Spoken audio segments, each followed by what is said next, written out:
Bismillah, mohon dengan sangat pertanyaan saya untuk dijawab hari ini juga.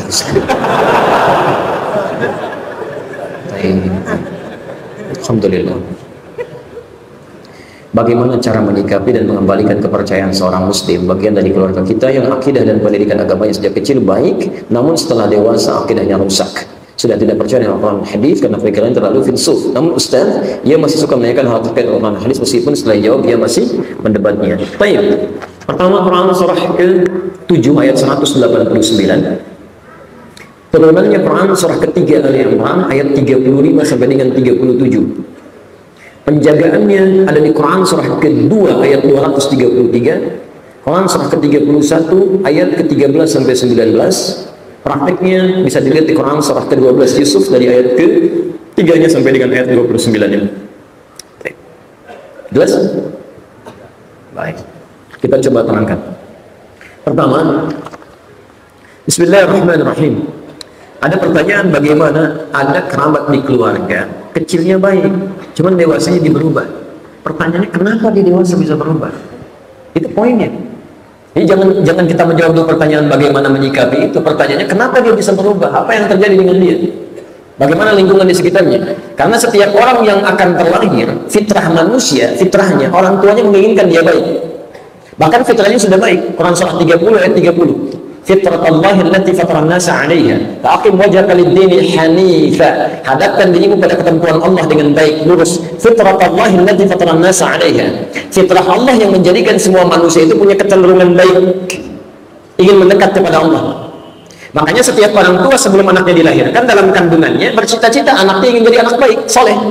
Mereka berkata, Quran surah 7 ayat 189, da'awallaha rabbahuma la in ataitana salihah lanakunanna minasyakirin. Ya Allah, jika Engkau berkenan jadikan anak kami anak yang saleh ya Allah, dekat denganmu, baik keadaannya, kami akan bersyukur dengan keadaan itu. Itu sudah fitrah. Fitrah. Nah, pertanyaannya, bagaimana kemudian menjadikan saleh itu menjadi baik, nyata dalam kehidupan? Ternyata tidak cukup dengan berdoa saja, ada turunan-turunan yang harus dikatakan, dilanjutkan. Nabi menyampaikan kullu mauludin yuladu 'alal fitrah. Setiap yang terlahir itu fitrahnya baik. Fitrahnya baik. Nah, ini poinnya. Fa abawahu yuhawwidanihi aw yunassirani aw yumajjisani. Maka lingkungannya. Tolong abawa itu jangan selalu diartikan orang tua. Karena ada orang yang ketika lahir orang tuanya sudah meninggal dunia. Siapa yang membuat dia berubah? Lingkungannya. Bisa kerabatnya, teman-temannya, sekolahnya dan sebagainya. Ini yang penting Anda catat dulu sekarang. Lihat penyebabnya, kenapa dia bisa berubah? Dia bergaul dengan siapa? Apa yang dia baca, apa yang dia lihat, apa yang dia saksikan, siapa temannya.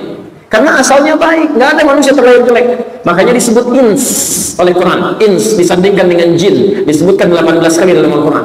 Ya ma'syaral jinni wal ins, wa ma khalaqtul jinna wal ins. Ins itu artinya lembut, ramah, baik, punya fitrah yang baik. Jadi nggak ada manusia terlahir jelek, itu nggak ada. Saya belum pernah dengar ada bayi dilahirkan langsung mencela ibunya. Begitu dilahirkan, kenapa kamu mau melahirkan saya? Nggak ada. Penuh dengan kelembutan, nangis, sayang, semua orang sayang.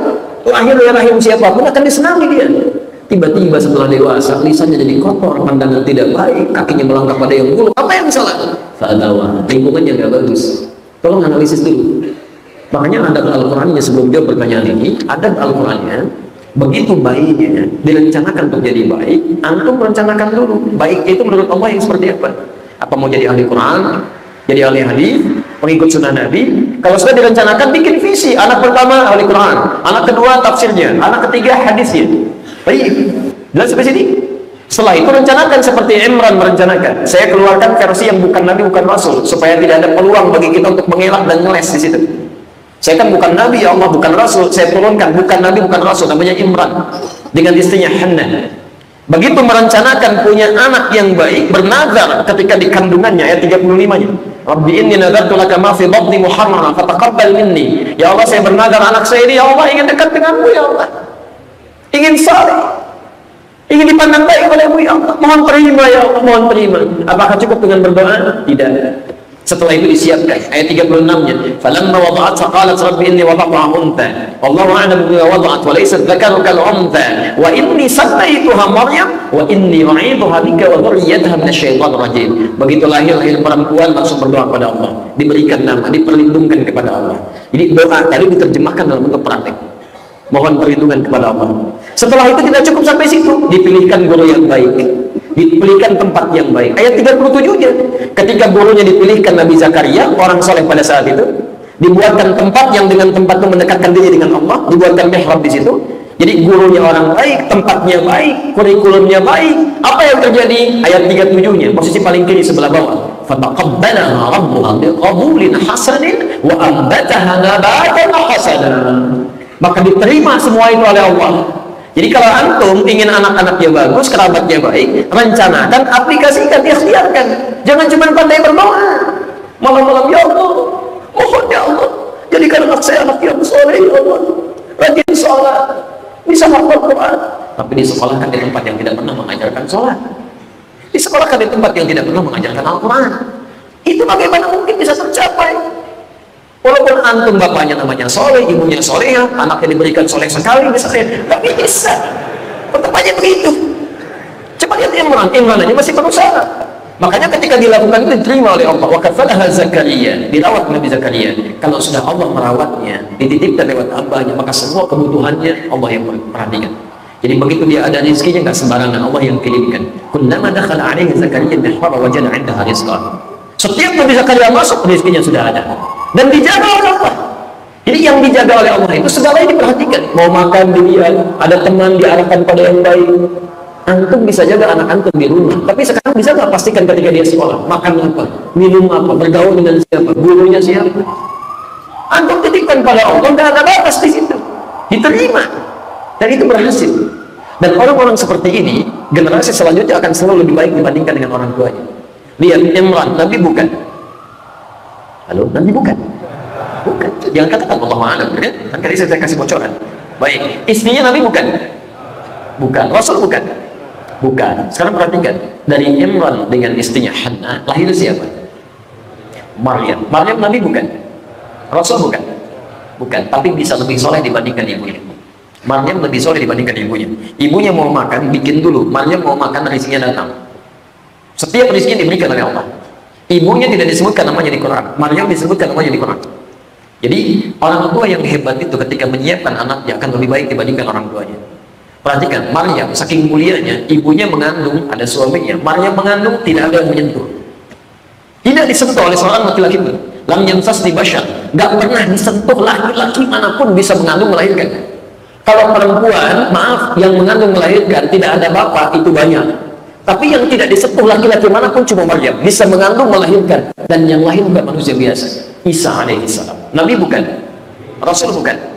Lebih hebat dibandingkan ibunya, lebih bagus dibandingkan kakek neneknya. Jadi setiap lahir generasinya lebih bagus dari sebelumnya. Antum harus punya visi begitu.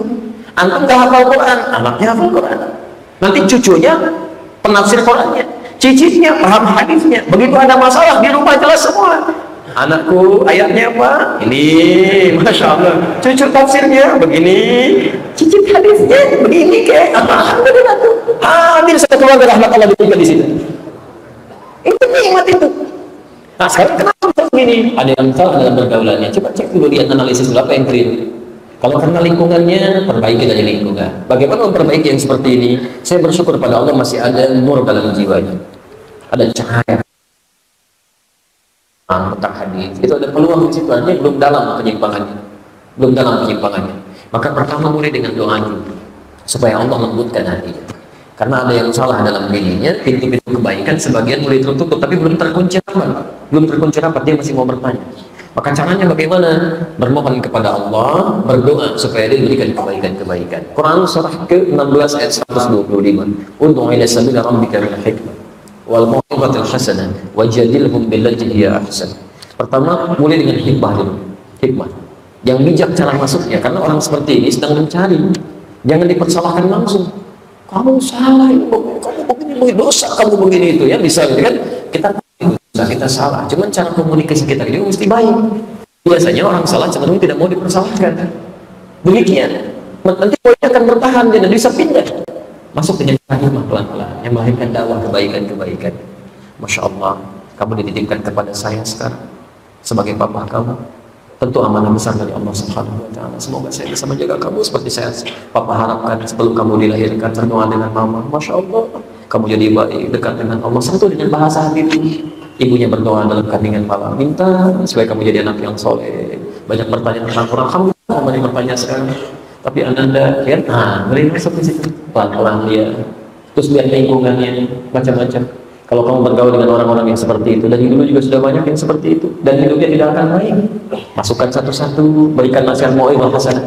Kalau dia mendebat, oh enggak juga, enggak begitu-begitu amat, ya si Ahmad aja enggak begitu, itu kan si Ahmad, tapi kan kamu anak papa, bisa kan masuk nih pelan-pelan, diskusi yang baik aja, wajah dia billahi ya ahsan. Hari pertama, hari kedua, tanyakan kepada guru si fulan. Setelah antum analisis, cari guru yang tepat, diskusikan, datang kepada dia.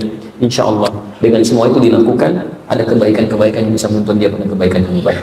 Insya Allah, tidak sedikit orang-orang yang mencari seperti ini, ujung-ujungnya lebih taat dibandingkan dengan orang-orang yang cuma terima. Ya, tapi mau sampai kapan seperti ini? Harus segera dimulai. Malam ini berdoa kepada Allah, mintakan, lembutkan hatinya, lalu sampaikan dengan bahasa hati, analisis apa yang menyebabkan dia berubah. Mungkin bukunya, lingkungannya, cari orang yang lebih paham, ya, hadirkan dia untuk taklim di situ, untuk diskusi dan sebagainya. Insya Allah memberikan cara. Ya. Jadi saya mohon Ustaz untuk didoakan bersama agar beliau bisa segera diberikan hidayah. Insya Allah kita berdoa bersama-sama semoga Allah berikan kebaikan-kebaikan untuk yang dimaksudkan. Baik ya. Saya sudah jawab hari ini juga.